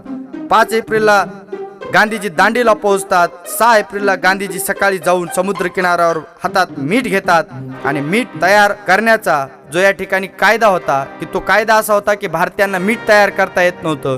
गांधीजींनी हातात मीठ घेतलं म्हणजे कायदा मोडला. समुद्र किनारा ज्या ठिकाणी नव्हता त्या ठिकाणी जंगल सत्याग्रहासारखे अभिनव सत्याग्रह केले गेले. वायव्य सरहद प्रांत खान अब्दुल गफ्फार खान यांनाच सरहद गांधी म्हटलं जातं आणि यांनी एक संघटना स्थापन केली होती, ती म्हणजे खुदाई खिदमतगार संघटना. खुदाई खिदमतगार म्हणजे ईश्वरांचे सेवक. 23 एप्रिल 1930 पेशावर येथे या ठिकाणी या संघटनेने सविनय कायदेभंग केला आणि या संघटनेच्या कार्यकर्त्यावर गोळीबार करण्यासाठी त्यावेळेस गढवाल पलटणीला बोलवलं गेलं. पण गढवाल पलटणीच्या सैनिकांनी सत्याग्रहावर या ठिकाणी गोळीबार करण्यास नकार दिला. सोलापूर सत्याग्रह 1930. 4 मे 1930 गांधीजींना अटक. याचा निषेध करण्यासाठी कामगारांनी संप पुकारला. या विरुद्ध सोलापूरमध्ये मार्शल लॉ म्हणजे लष्करी कायदा पुकारला गेला. याला विरोध करणाऱ्या मल्लप्पा धनशेट्टी, किसन सारडा, जगन्नाथ शिंदे, कुर्बान हुसेन यांना फाशी देण्यात आली. धारासणा सत्याग्रह नेतृत्व सरोजिनी नायडू. सायमन कमिशनच्या अहवालानुसार गोलमेज परिषदा या ठिकाणी लंडनला भरवल्या गेल्या. यापैकी तिन्ही गोलमेज परिषदांना उपस्थित राहिले डॉक्टर बाबासाहेब आंबेडकर व मोहम्मद अली जिना. काँग्रेस म्हणजेच गांधीजी फक्त दुसऱ्याच गोलमेज परिषदेला उपस्थित होते. पहिली गोलमेज परिषद 1930 व 31. पंतप्रधान रॅमसे मॅकडोनाल्ड अध्यक्ष. गांधी आयर्विन करार 5 मार्च 1931 आणि या कराराला 29 मार्च 1931च्या कराची अधिवेशनात जिथे अध्यक्ष होते सरदार वल्लभभाई पटेल यांनी मान्यता दिली. गांधी आयर्विन कराराला मान्यता. त्याचबरोबर मूलभूत हक्कांचा ठराव व राष्ट्रीय कार्यक्रमावरील ठराव मंजूर झाला. दुसरी परिषद 1931 करारानुसार गांधीजी उपस्थित होते. याच काळात व्हाईसरॉय लॉर्ड विलिंग्डन हा नवीन आला. जातीय निवाडा रॅमसे मॅकडोनाल्ड यांनी जाहीर केला. 16 ऑगस्ट 1932 गांधीजींनी याविरुद्ध पुण्यात येरवडा येथे या ठिकाणी उपोषण सुरू केलं. उपोषण सुरू झालं 20 सप्टेंबर 1932 आणि पुणे करार झाला 25 सप्टेंबर 1932 गांधी आणि आंबेडकर यांच्यामध्ये. गांधीजींच्या वतीने पंडित मदन मोहन मालवीय यांनी या ठिकाणी सही केली. स्वतंत्र मतदारसंघाऐवजी या ठिकाणी आता दलितांना राखीव मतदारसंघ दिले गेले. तिसरी गोलमेज परिषद 1932. या तिन्ही गोलमेज परिषदांच्या एकत्र अहवालातून मार्च 1933 ची श्वेतपत्रिका तयार झाली आणि या श्वेतपत्रिकेनुसार भारतातील राजकीय प्रश्न सोडवण्यासाठी 32 जणांची जॉईंट सिलेक्ट कमिटी या ठिकाणी स्थापन झाली. 1933 ची श्वेतपत्रिका म्हणजेच या ठिकाणी 1935 चा जो कायदा तयार केला याचा पाया होय. सशस्त्र क्रांतिकारी चळवळ. आद्य क्रांतिकारक वासुदेव बळवंत फडके. पुन्हा नेटिव्ह स्कूलची स्थापना. याचेच पुढे रूपांतर भावे विद्यालयात. सार्वजनिक काकांनी फडक्यांचं या ठिकाणी वकीलपत्र घेतलं. रँडचा वाद 22 जून 1897 चाफेकर बंधू बाळ कृष्ण व दामोदर हरी चाफेकर यांनी केला. स्वातंत्र्यवीर सावरकर जन्म 28 मे 1883 नाशिक जिल्ह्यातील भगूर येथे. 1 जानेवारी 1900 मित्रमेळा संघटनेची स्थापना भगूर येथे. 1904 मित्रमेळ्याचे रूपांतर अभिनव भारतमध्ये. 1904 लाच लंडनला रवाना झाले. श्यामजी कृष्ण वर्मा यांनी शिवाजी शिष्यवृत्ती सुरू केली आणि शिवाजी शिष्यवृत्ती मिळवत सावरकर लंडनला गेले. अभिनव भारतचे कार्यकर्ते अनंत काणेरे यांनी कलेक्टर जॅक्सनचा खून केला. मदनलाल धिंगराने कर्जन वायलीचा खून केला. पारिंदर कुमार घोष अरविंद घोषांचे भाऊ. भूपेंद्रनाथ दत्त स्वामी विवेकानंदांचे भाऊ यांनी अनुशीलन समितीची स्थापना केली आणि 1906 ला युगांतर हे वर्तमानपत्र सुरू केलं. अरविंद घोषांनी वंदे मातरम हे वर्तमानपत्र. बिपिनचंद्र पाल न्यू इंडिया हे वर्तमानपत्र. 30 एप्रिल 1908 कलकत्ता मॅजिस्ट्रेट किंग्स फोर्टच्या गाडीवर बॉम्ब टाकण्याचं काम या ठिकाणी खुदिराम बोस आणि प्रफुल्ल कुमार चाकीने केलं, पण किंग्स फोर्ट बचावला. माणिकतोळा प्रकरण. या ठिकाणी बॉम्बचा कारखाना होता आणि याचा सुगावा इंग्रजांना लागला. रास बिहारी बोस लॉर्ड हार्डिंग्स या ठिकाणी दिल्लीमध्ये प्रवेश करीत असताना, कारण आजपर्यंत राजधानी 1911 पर्यंत होती कलकत्ता, 1911 ला दिल्ली झाली आणि दिल्लीत प्रवेश करीत असताना रास बिहारी घोषांनी त्याच्यावर बॉम्ब टाकला, पण हार्डिंग्स वाचला. 1915 सशस्त्र उठावाचा प्रयत्न केला बोसांनी, पण या ठिकाणी काही फितुरामुळे हा प्रयत्न फसला. ते जपानला रवाना झाले आणि नंतर त्यांनी जपानमध्ये भारतीय सैनिकांची इंडियन नॅशनल आर्मीची स्थापना केली. भगतसिंग व राजगुरू यांनी इंग्रज अधिकारी सँडर्सचा गोळ्या घालून 17 फेब्रुवारी 1928 ला खून केला आणि लाला लजपत रायांचा जे निधन झालं होतं याचा बदला घेतला. 8 एप्रिल 1929 कायदे मंडळात रिकाम्या जागेमध्ये या ठिकाणी भगतसिंग आणि बटुकेश्वर यांनी बॉम्बस्फोट करून इंग्रजांच्या ज्या कानठाळ्या बसल्या होत्या त्या कानठाळ्यांपर्यंत आवाज पोहोचवण्याचं काम केलं. 23 मार्च 1931 भगतसिंग, राजगुरू आणि सुखदेव यासारख्या कवळ्या पोरांना या ठिकाणी इंग्रजांनी फासावर लटकवलं. भगतसिंग म्हणजे फक्त सँडर्सवर हल्ला किंवा बॉम्बस्फोट नव्हे. भगतसिंगांनी लिहिलेलं पुस्तक आहे व्हाय आय एम अनथिस्ट आणि त्याच्यात ते म्हणतात मी नास्तिक का. माझं देव आणि धर्म म्हणजे फक्त राष्ट्रकार्य आणि देशभक्ती, याच्याशिवाय मी कुठल्याही देवा आणि धर्माला मानत नाही. इन्कलाब जिंदाबादची घोषणा करणारा भगतसिंग फार मोठा विचारवंत होता आणि भगतसिंग जर पुढे राहिले असते तर नक्कीच या ठिकाणी भारताचा इतिहासच नव्हे तर भारताचा भूगोल देखील बदलला असता. चंद्रशेखर आझाद हिंदुस्तान सोशालिस्ट रिपब्लिकन आर्मीची या ठिकाणी त्यांनी स्थापना केली. HSRA या ठिकाणी फाशी दिली भगतसिंगांना, म्हणून आझाद व यशपालांनी व्हाईसरॉय आयर्विनची गाडी उलथवली, पण तो वाचला. 27 फेब्रुवारी 1931 अलाहाबाद मधील अल्फ्रेड फारकात या ठिकाणी आझाद बसलेले होते. एका फितुरानं जाऊन बातमी दिली. आझादांनी 40 इंग्रजांना लोळवलं आणि शेवटी स्वतःवर गोळी झाडत या ठिकाणी त्यांनी भारत मातेसाठी आत्मबलिदान दिलं. पंडित श्यामजी कृष्ण वर्मा लंडन येथे इंडिया हाऊसची स्थापना आणि शिवाजी शिष्यवृत्ती सुरू करून भारतीय क्रांतिकारकांना या ठिकाणी त्यांनी चालना दिली. द इंडियन सोशलॉजिस्ट हे वर्तमानपत्र सुरू केलं. सरदार सिंह राणा व मादाम भिकाजी कामा 1907 जर्मनीतील स्टुटगार्ट इथं भरलेल्या समाजवादी परिषदेत सहभाग. हिंदुस्थानचा ध्वज पहिल्यांदा फडकवण्याचा मान या ठिकाणी मादाम भिकाजी कामांना मिळाला. लाला हरदयाळ 1913 अमेरिकेत त्यांनी गदर पार्टीची स्थापना केली व गदर हे वर्तमानपत्र सुरू केलं. काकोरी काट रेल्वे लुटण्याचा या ठिकाणी क्रांतिकारकांनी यशस्वी प्रयत्न केला. 9 ऑगस्ट 1925 इंग्रजांचा खजिना लुटला. अशफाक उल्ला खान फाशी जाणारा पहिला मुस्लिम क्रांतिकारक. मिरात काट 1929 कॉम्रेड श्रीपाद अमृत डांगे व आचार्य जोगळेकर यांनी या ठिकाणी साम्यवादी पक्षाची स्थापना केली आणि इंग्रजी सरकार उलटवण्याची शपथ घेतली. हाच Mirat cut. Chittagong cut 18 April 1930 बंगालमधील चितगाव येथील पोलीस शस्त्रागारावर सूर्यसेनांच्या नेतृत्वाखाली हल्ला झाला. युवतींनी देखील या हल्ल्यामध्ये सहभाग घेतला. प्रीतिलता वड्डेदार, कल्पना दत्ता. शांती घोष व सुनीती चौधरी या शाळकरी मुलींनी कौमिल्याच्या न्यायाधीशाचा खून केला. वीणा दास या युवतींनी कोलकाता विद्यापीठात पदवीदान समारंभात गव्हर्नरवर गोळ्या झाडल्या. राष्ट्रीय संग्रामातील अन्य चळवळी. नोव्हेंबर 1921 पुण्यामध्ये वामनराव पटवर्धनांनी अखिल भोर संस्थान प्रजासभेची स्थापना केली. 1927 अखिल भारतीय प्रजा परिषद. 1938 हैदराबाद स्टेट काँग्रेस नेतृत्व स्वामी रामानंद तीर्थ आणि याच अंतर्गत वंदे मातरम आंदोलन चालवलं गेलं आणि याचं नेतृत्व गोविंदभाई श्रॉफांनी केलं. हे सगळं मराठवाड्यात घडलं. 1918 बाबा रामचंद्र यांनी उत्तर प्रदेशमध्ये किसान सभेची स्थापना केली. 1921 केरळमध्ये मोपल शेतकऱ्यांचा उठाव घडून आला. 1936 अखिल भारतीय किसान सभा प्राध्यापक NG रंगा यांच्या प्रयत्नातून स्थापन झाली.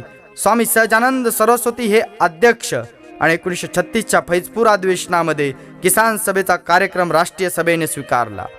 भारतातील कामगार चळवळी. 1881 पहिली भारतातील कामगार संघटना बांधली असेल तर ती नारायण मेघाजी लोखंडे यांनी मिल हँड असोसिएशन म्हणजे गिरणीत काम करणाऱ्या हातांची संघटना. 1920 all India trade union Congress AITUC आयटाक कामगार नेते नारायण मल्हार जोशी यांचा पुढाकार होता. पहिलं अधिवेशन 1920 मुंबईला भरलं. अध्यक्ष लाला लजपत राय. मुस्लिम लीग स्थापना 30 डिसेंबर 1906 ढाका. संस्थापक आगा खान, मोहसिन उल मुल्क, नवाब सलीमुल्ला. 1930 डॉक्टर मोहम्मद इक्बाल यांनी स्वतंत्र मुस्लिम राष्ट्राचा विचार मांडला. लंडनमध्ये शिकणाऱ्या रहमत अलींनी पाकिस्तान हे नाव सुचवले तर बॅरिस्टर मोहम्मद अली जिन्ना यांच्या द्विराष्ट्रवादाच्या सिद्धांतानुसार पाकिस्तानची निर्मिती झाली. 1915 हिंदू महासभा संस्थापक पंडित मदन मोहन मालवीय. 1925 राष्ट्रीय स्वयंसेवक संघ RSS ची स्थापना नागपूर येथे. पहिले संघ संचालक doctor Keshav Hedgewar.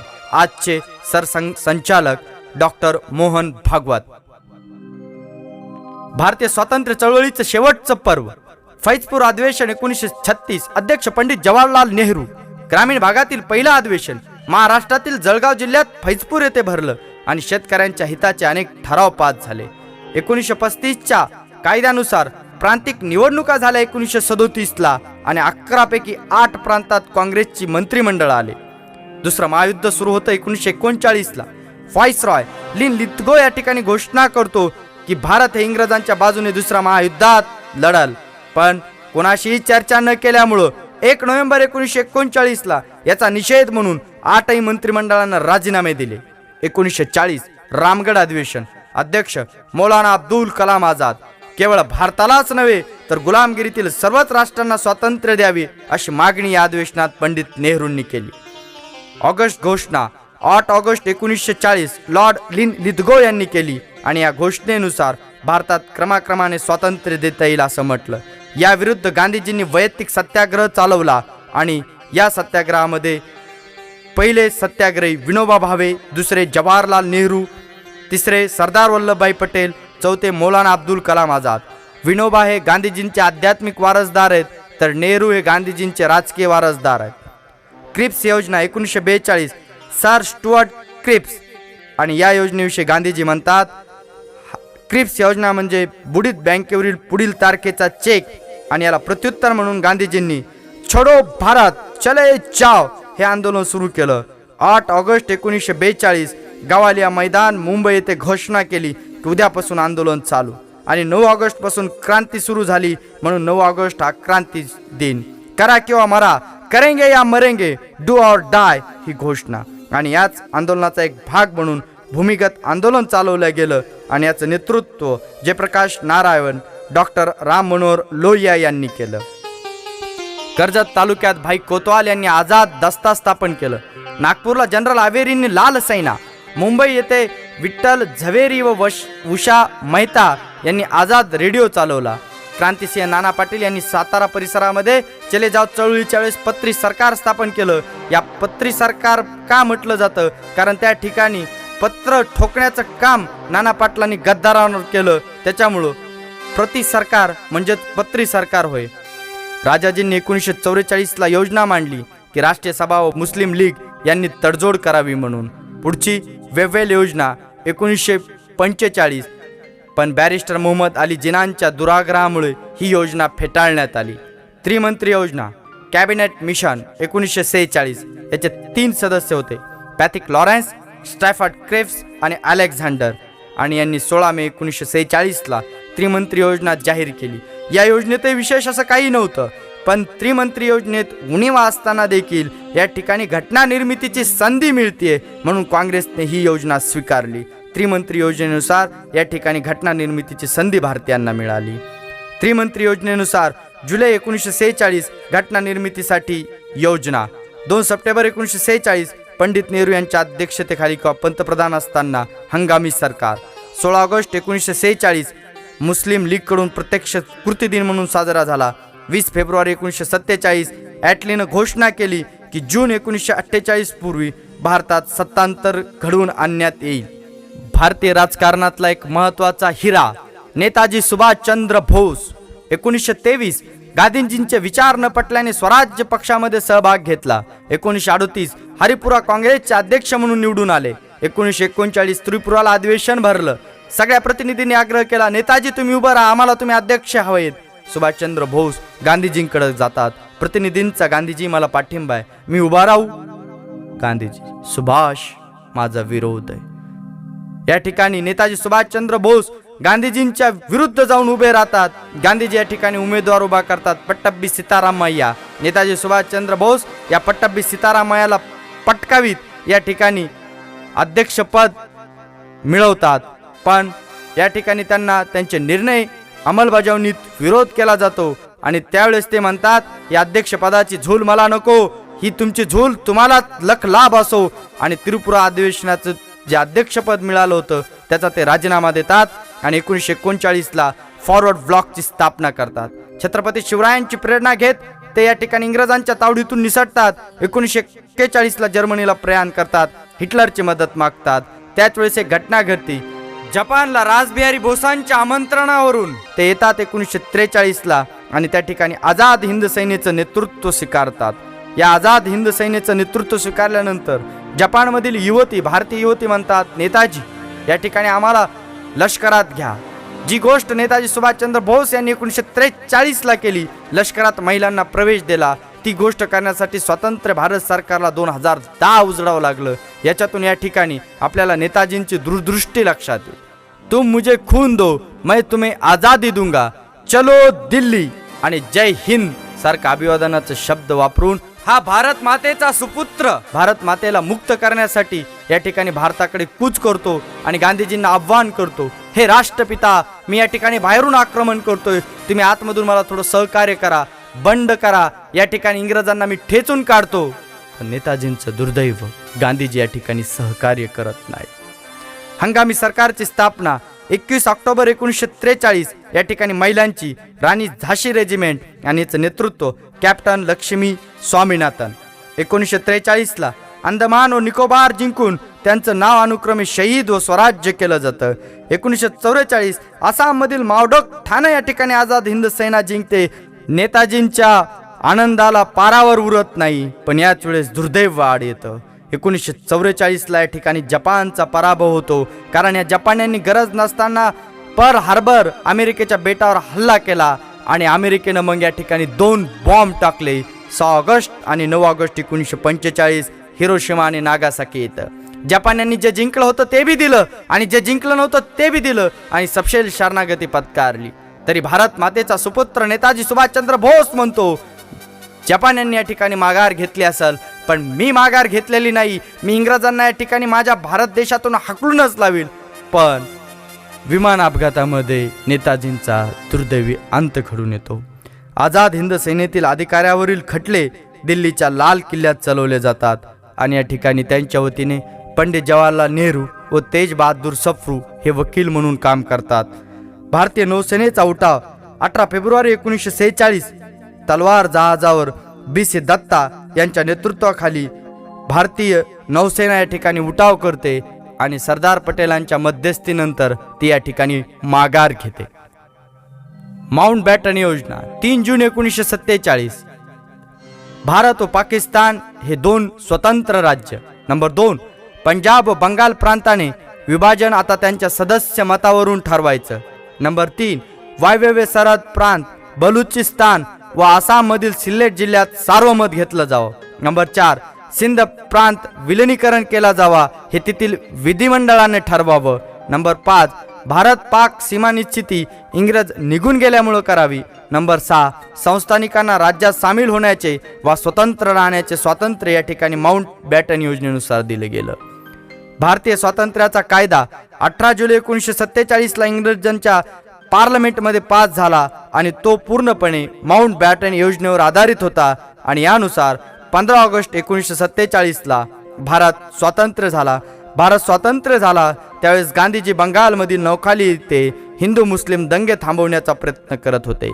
Lord mount batten या ठिकाणी भारताचे शेवटचे व्हाईसरॉय व स्वतंत्र भारताचे पहिले गव्हर्नर जनरल राजगोपालचारी, स्वतंत्र भारताचे दुसरे गव्हर्नर जनरल, पहिले भारतीय व शेवटचे गव्हर्नर जनरल. गांधी हत्या 30 जानेवारी 1948 नथुराम गोडसेने दिल्ली येथे प्रार्थनेला जात असताना गांधीजींवर गोळ्या झाडल्या.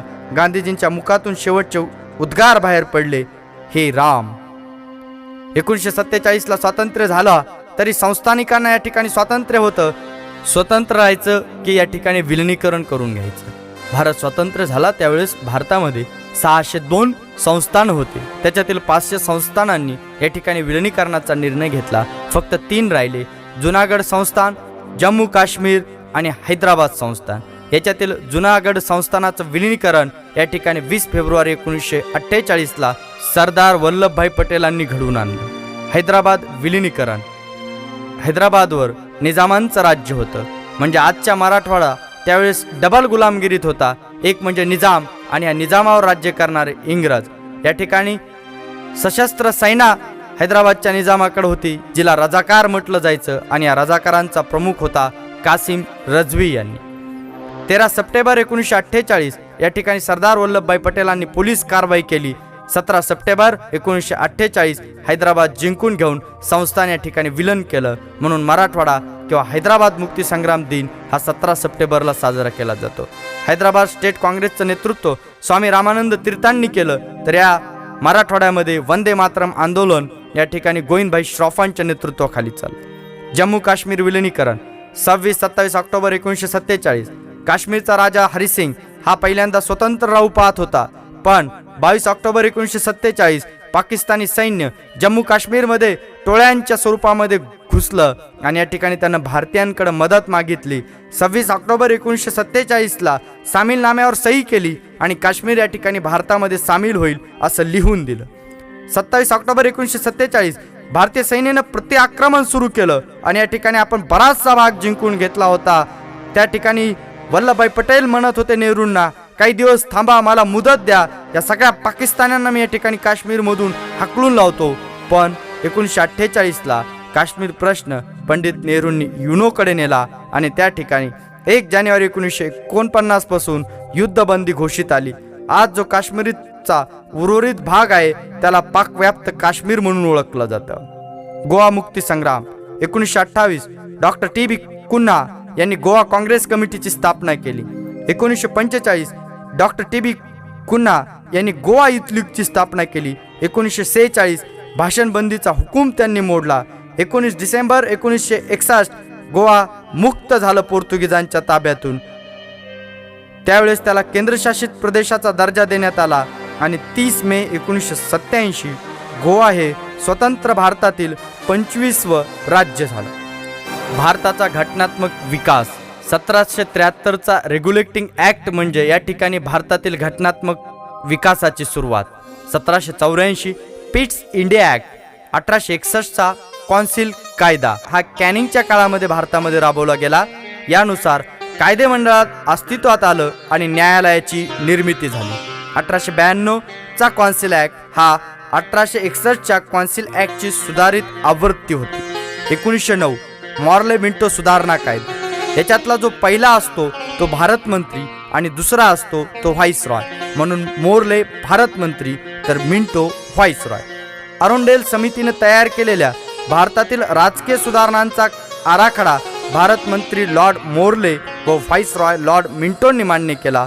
हाच अरुंडेल समितीचा अहवाल म्हणजेच मोर्ले मिंटो सुधारणा कायदा होय. यानुसार नंबर 1 मुस्लिमांना स्वतंत्र मतदारसंघ, नंबर 2 निवडणुकीच्या तत्वाला उघडपणे मान्यता, नंबर 3 कायदेमंडळात सदस्य संख्या वाढ, नंबर 4 सरकारी व बिनसरकारी सदस्यांचे विभाजन, पण अंतिमता बहुमत मात्र सरकारी सभासदांचे. मॉन्टेग्यू चेम्सफर्ड कायदा 1919 भारत मंत्री मॉन्टेग्यू, व्हाईसरॉय चेम्सफर्ड. यानुसार नंबर 1 द्विगरी कायदेमंडळ अस्तित्वात, लेजिस्लेटिव्ह असेंब्ली आणि कौन्सिल ऑफ स्टेट. नंबर 2 मुसलमान, शीख, युरोपियन, जमीनदार, व्यापारी या सर्वांना स्वतंत्र मतदारसंघ. नंबर 3 प्रांतात द्विदल राज्य पद्धती व सरकारी खात्याची राखीव व सोपीव अशी विभागणी. भारत सरकारचा 1935चा सुधारणा कायदा. 3 गोलमेज परिषदाची एकत्र मिळून श्वेतपत्रिका काढली आणि या ठिकाणी राजकीय सुधारणांचा विचार करण्यासाठी 32 जणांची जॉईंट सिलेक्ट कमिटी काढली आणि यातूनच घडला 1935चा सुधारणा कायदा. याच्यातील महत्त्वाचं कलम नंबर 1 जातीय मतदारसंघाचा पुरस्कार आणि नंबर 2 ब्रह्मदेश भारतापासून वेगळा. 1905 पासूनचे महत्त्वाचे व्हाईसरॉय व त्यांच्या कारकिर्दी. नंबर 1 लॉर्ड मिंटो 1905 ते 10. 19 जुलै 1905 बंगालच्या फाळणीची घोषणा. 1906 मुस्लिम लीगची स्थापना. 1909 या ठिकाणी 1909च्या कायद्यानुसार मुस्लिमांना स्वतंत्र मतदारसंघ. लॉर्ड हार्डिंग्स दुसरा 1910 ते 16. 1911 भारताची राजधानी कलकत्त्यावरून दिल्ली केली. 1911लाच दिल्ली दरबार भरून ब्रिटिश सम्राट पंचम जॉर्ज याने या ठिकाणी बंगालची फाळणी रद्द केली. लॉर्ड चेम्सफोर्ड 1916 ते 21. 1919चा रोलेट कायदा मंजूर केला. 13 एप्रिल 1919 जालियनवाला बाग हत्याकांड आणि 1919चा कायदा सुद्धा याच काळात. 1920 गांधीजींनी असहकार चळवळ सुरू केली. लॉर्ड रीडिंग 1921 ते 26. 5 फेब्रुवारी 1922 चौरी चौरा या ठिकाणी घटना घडली आणि असहकार बंद. प्रिन्स ऑफ वेल्सची भेट 1923. स्वराज्य पक्ष स्थापन केला नेहरू व चित्तरंजन दास यांनी. 1925 RSSची स्थापना. लॉर्ड आयर्विन 1926 ते 31. 1927 सायमन कमिशनची स्थापना. 1928 लाहोर येथे निदर्शन करीत असताना लाला लजपत रायांचा मृत्यू. 1928 नेहरू रिपोर्ट विरुद्ध जिनांचे 14 मुद्दे. 1929 संपूर्ण स्वराज्याची मागणी.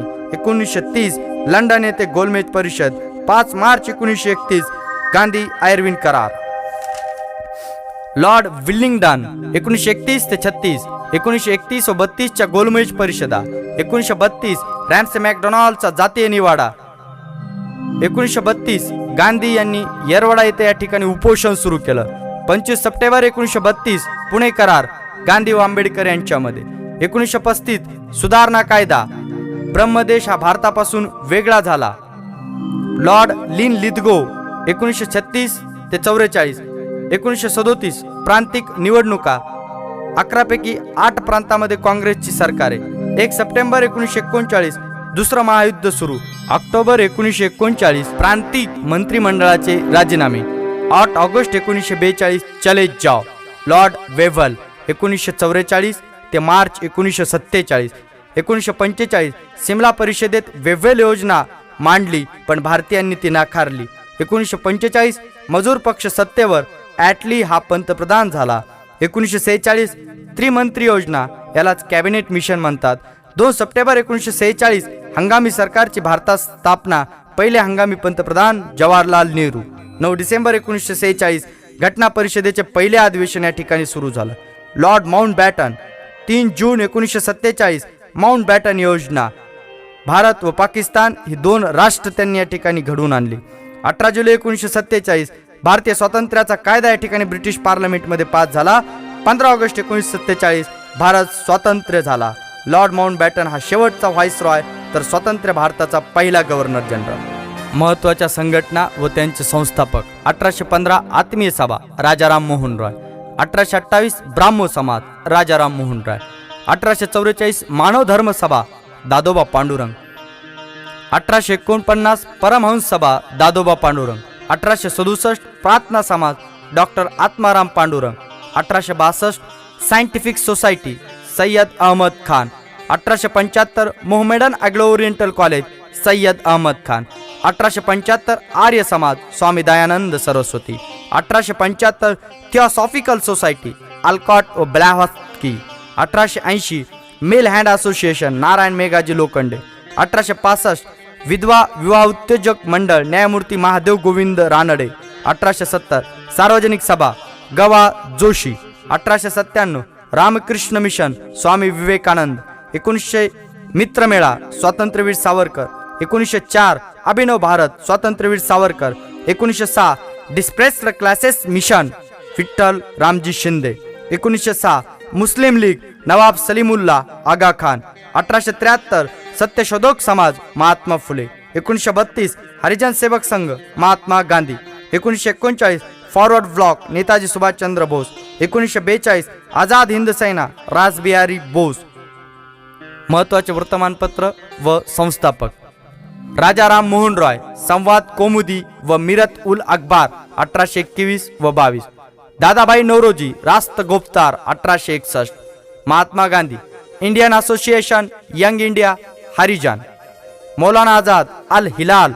बारेंद्र कुमार घोष भूपेंद्रनाथ दत्त युगांतर 1906. अरविंद घोष वंदे मातरम. लाला हरदयाळ गदर.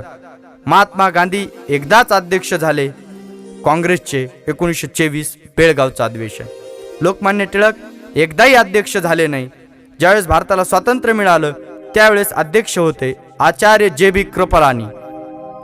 सर्वात दीर्घकाळ अध्यक्ष या ठिकाणी मौलाना अब्दुल कलाम आझाद. महत्वाचे काँग्रेसचे अधिवेशन.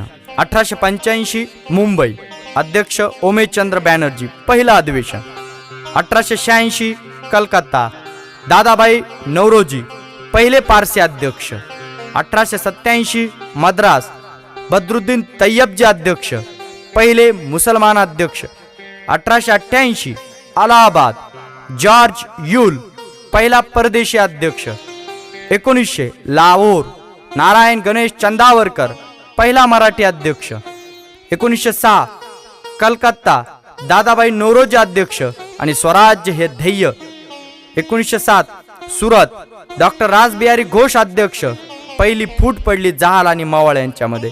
1916 लखनौ बाबू अंबिकाचरण मुजुमदार ऐक्य करार झाला जाल मवाळ त्याच पद्धतीनं राष्ट्रीय सभा व मुस्लिम लीग.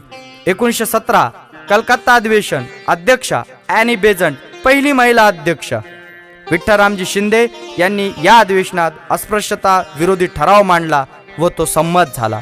1920 सी राघवाचार्य अध्यक्ष नागपूरला आणि या ठिकाणी असहकार चळवळीचा ठराव मंजूर झाला. 1925 कानपूर अध्यक्षा सरोजिनी नायडू, पहिली भारतीय महिला या ठिकाणी अध्यक्षा. 1929 लाहोर अधिवेशन, अध्यक्ष पंडित जवाहरलाल नेहरू, संपूर्ण स्वातंत्र्याचा ठराव. 1931 कराची येथे अधिवेशन, अध्यक्ष सरदार वल्लभभाई पटेल आणि मूलभूत हक्कांचा ठराव मांडला गेला. 1936 फैजपूरचं अधिवेशन, पंडित नेहरू अध्यक्ष या ठिकाणी. हे सुवर्ण महोत्सवी अधिवेशन होतं, कारण या ठिकाणी राष्ट्रीय सभेला स्थापन झालेले 50 वर्ष झाले होते. ग्रामीण भागातील पहिलं अधिवेशन. 1955 आवडी अधिवेशन, युनो डेबर अध्यक्ष आणि या ठिकाणी समाजवादी धोरणाचा ठराव मांडला गेला. 1985 मुंबईला अधिवेशन, अध्यक्ष राजीव गांधी आणि काँग्रेसचं शताब्दी अधिवेशन होतं, कारण 1885ला स्थापना आणि हे 1985चं म्हणजे 100 वर्ष पूर्ण. आधुनिक भारताचा इतिहास सादर करते प्राध्यापक अंकुश नखाते.